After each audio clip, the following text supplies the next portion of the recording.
Üsküdar sahilinde kurulan iftar çadırı her akşam ziyaretçi akınına uğruyor. Binlerce kişi boğaz manzarası eşliğinde oruç açmanın keyfini yaşıyor.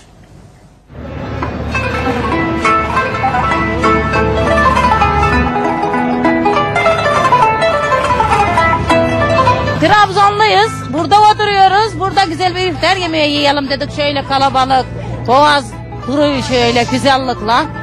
Çok da hoş oluyor yani.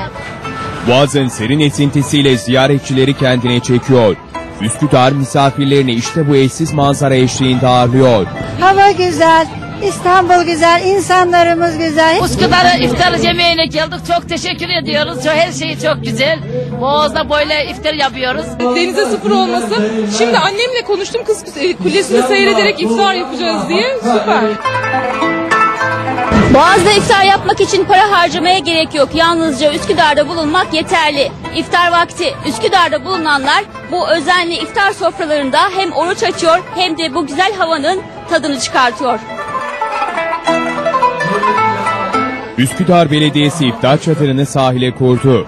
Çadır gezmeye gelenlerin, iş çıkışı eve dönenlerin uğrak yeri oldu. Özellikle merak ediyorduk da bir deneyelim dedik. Nasılmış? Beklediniz mi?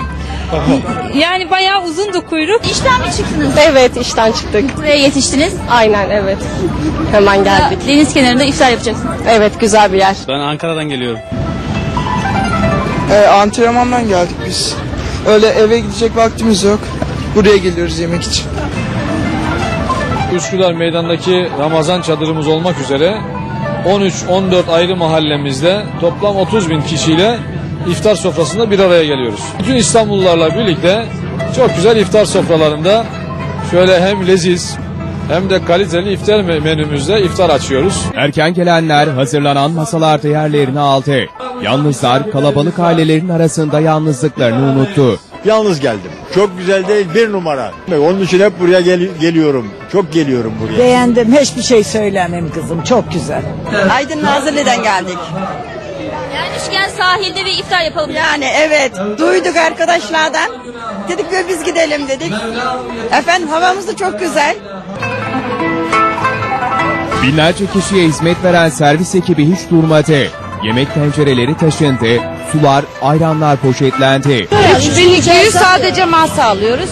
Artı burada 4000 kişi devam ediyor yani. Yorucu bir iş değil mi sizinki de? Gönül iş. Yorucu yani ama keyifli. Masalar doldu. Şu anda tıka basa dolu çadırımız. Fakat iftara 20 dakika kala tekrar bekleyen halka ikramda bulunuyoruz. Bu çekmece gibi raflarımız var. Oralarda iftarını açıyor.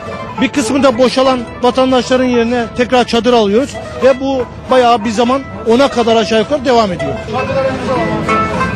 Üsküdar Belediyesi'nin iftarı kadar iftar menüsü de geleneksel 20 yıldır neredeyse hiç değişmedi. Bu akşam da her zamanki gibi menüde mercimek çorbası, etli nohutlu pilav ve tulumba tatlısı var.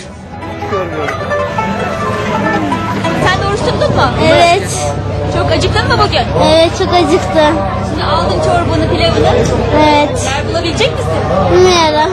Binlerce kişiye masalarda tek tek servis yapıldı. Ekmekler çorbalara doğrandı. Sofra olmazsa olmazlarla tamamlandı. Soğan çünkü vücuda çok sağlıklı. Tekrar mı getirdin? Evet. Her sabah bir tane yerim soğan. Çok güzel. Şenlikli hem kalabalık hem Kur'an'ımızı dinliyoruz. Vakit tamam. Minarelerden yükselen ezanla önce dua edildi, ardından oruçlar açıldı. Çorbalar keyifle kaşıklandı. Çorba çok güzel. Her şey çok güzel. Daha ne olsun. Teşekkür ediyoruz belediyeye.